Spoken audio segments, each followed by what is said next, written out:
କାଲି ମୋର ସ୍ୱାମୀ ମୋର ବାଳ ଝିଙ୍କିଲେ ଓ ମୁଣ୍ଡକୁ କାନ୍ଥରେ ବାରମ୍ବାର କଚାଡ଼ିଲେ।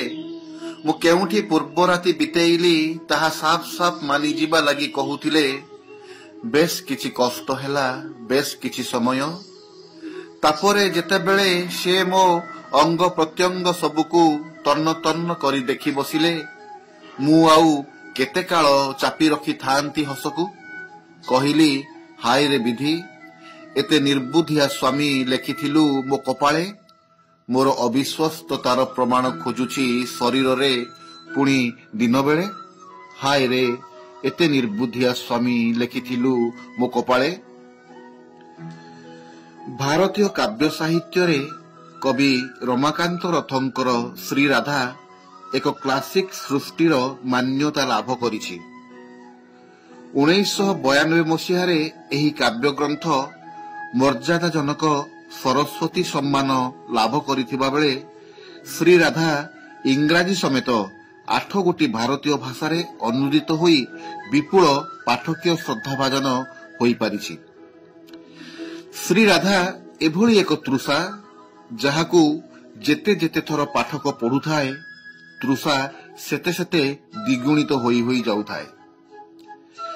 ବିଖ୍ୟାତ ମାଲାୟାଳମ କବି ସୁଗାତା କୁମାରୀ କହିଥିଲେ, ଶ୍ରୀରାଧା ପଢି ସାରିବା ପରେ ଟିକିଏ କାନ୍ଦି ପକାଇବାକୁ କେତେ ଚାହିଁଲି।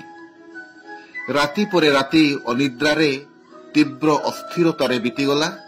ନା ଦିପଦ ଲେଖିପାରିଲି, ନା ଦିଟୋପା ଲୁହ ବୁହେଇ ପାରିଲି।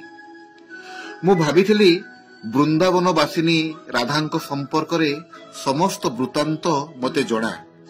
କିନ୍ତୁ ଏ ରାଧା, ମର୍ମନ୍ତୁଦ ପୀଡ଼ାର ଓ ଆନନ୍ଦାପ୍ଲୁତ ଦିବ୍ୟ ପ୍ରେମର ମୂର୍ତ୍ତିମତୀ ଏହି ରାଧାଙ୍କୁ ଭେଟି ମୋ ଆଖି ଝଲସି ଉଠିଲା। ତାଙ୍କର ପ୍ରସାରିତ ଦୁଇ ବାହୁ ଭିତରେ ଥିବା ଉଦ୍ଗ୍ରୀବ ଶୂନ୍ୟସ୍ଥାନର ଶ୍ୟାମବର୍ଣ୍ଣ ଦେଖି ମୋର ସର୍ବାଙ୍ଗ କମ୍ପି ଉଠିଲା। ଦ୍ୱୈତ ଭାବର ଅତଳତଳ ବିଷାଦ ଅଦ୍ୱୈତ ଭାବର ଉନ୍ମାଦକାରୀ ପୁଲକରେ ପରିଣତ ହୋଇଗଲା। ନିଶ୍ୱାସର କାରୁକାର୍ଯ୍ୟର 25ଶ ସଂସ୍କରଣରେ ରାଧାଙ୍କର ପ୍ରସାରିତ ଦୁଇ ବାହୁ ଭିତରେ ଥିବା ଉଦ୍ଗ୍ରୀବ ଶୂନ୍ୟସ୍ଥାନର ଶ୍ୟାମବର୍ଣ୍ଣର ଅଦ୍ୱୈତ ଭାବର ପୁଲକରେ ପୁଲକିତ ହୋଇଯିବା ଭଳି ଏହି କବିତା ଶ୍ରୀରାଧା 11। ଏବେ ଖୁବ୍ ରାତି, ଏବେ ମୁଁ ପୁଣି ତରଳିଯାଏ, ପୁଣି ଭୁଲିଯାଏ ମୋ କୂଳ ମହତ। ପୁଣି ହଁ କରିଦିଏ ତମେ ମତେ ପଚାରିବା ଆଗୁ। ଚକ୍ ଚକ୍ ଅଳଙ୍କାର ପିନ୍ଧି ପୁଣି ମୁଁ ବାହାରି ପଡ଼େ ସଂସାର ଗୋଟାକ ଯେବେ ନିଦରେ ଅଚେତ। ଏବେ ମୁଁ ପୁଣି ତରଳିଯାଏ, ପୁଣି ଭୁଲିଯାଏ ମୋର କୂଳ ମହତ। ସଂସାର ଗୋଟାକ ଯେବେ ନିଦରେ ଅଚେତ, ତମ ପାଇଁ ଉଜାଗର ରହେ ସାରା ରାତି।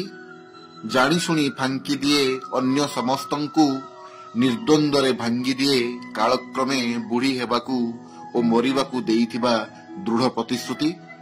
ସଂସାର ଗୋଟାକ ଯେବେ ନିଦରେ ଅଚେତ, ତମ ପାଇଁ ଉଜାଗର ରହେ ସାରା ରାତି। ଡେଇଁଯାଏ ଛୋଟ ଛୋଟ ଅନେକ ଆଶା ଓ ଛୋଟ ଛୋଟ ଅନେକ ହତାଶା। ଘରର ଏରୁଣ୍ଡି ବନ୍ଧ ଅବଲୀଳାକ୍ରମେ ଲଙ୍ଘିଯାଏ, ପୁଣି ପାପ କରେ। ଆଗ ଭଳି କିନ୍ତୁ ନୁହେଁ ଏବେ, ବିନା ଶୋଚନାରେ ଏବଂ ବିନା ଆତଙ୍କରେ। ଘରର ଇରୁଣ୍ଡି ବନ୍ଧ ଅବଲୀଳାକ୍ରମେ ଲଙ୍ଘିଯାଏ, ପୁଣି ପାପ କରେ। ମୁଁ ଆଉ ଆବଦ୍ଧ ନୁହେଁ ମୋ ଜନ୍ମ ବେଳର ଭାଗ୍ୟରେ। ଆସ୍ପର୍ଦ୍ଧା ପରି ମୁଁ ବାରଣ ନ ମାନି ଆସେ ତମ ନିକଟକୁ। ପ୍ରତ୍ୟେକ ଆସ୍ପର୍ଦ୍ଧା ଶେଷ ହୁଏ ତମଠାରେ।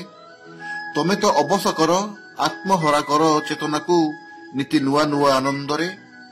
ଆସ୍ପର୍ଦ୍ଧା ପରି ମୁଁ ବାରଣ ନ ମାନି ଆସେ ତମ ନିକଟକୁ। ପ୍ରତ୍ୟେକ ଆସ୍ପର୍ଦ୍ଧା ଶେଷ ହୁଏ ତମଠାରେ। ଜାଣେ ନାହିଁ ଏ ଅନ୍ଧାର ଭିତରେ ତମେ ମୋ ପାଖେ ପାଖେ ଅଛ କିମ୍ବା ନାହଁ। ଜାଣେ ନାହିଁ ଏ ଅନ୍ଧାର ଭିତରେ ତମେ ମୋ ପାଖେ ପାଖେ ଅଛ କିମ୍ବା ନାହଁ। ନଥିଲେ ବି କଣ ହେଲା, ତମେ ତମ କଥା ରଖିବାକୁ ଯେତେ କାଳ ପ୍ରୟୋଜନ କର ସେତେ କାଳ ନିସଂକୋଚ ମୋ ପାଖରୁ ନିଅ। ଜାଣେ ନାହିଁ ଏ ଅନ୍ଧାର ଭିତରେ ତମେ ମୋ ପାଖେ ପାଖେ ଅଛ କିମ୍ବା ନାହଁ। ଏବେ ଖୁବ୍ ରାତି, ଚକ୍ ଚକ୍ ଅଳଙ୍କାର ପିନ୍ଧି ପୁଣି ମୁଁ ବାହାରି ପଡ଼େ ସଂସାର ଗୋଟାକ ଯେବେ ନିଦରେ ଅଚେତ, ସଂସାର ଗୋଟାକ ଯେବେ ନିଦରେ ଅଚେତ।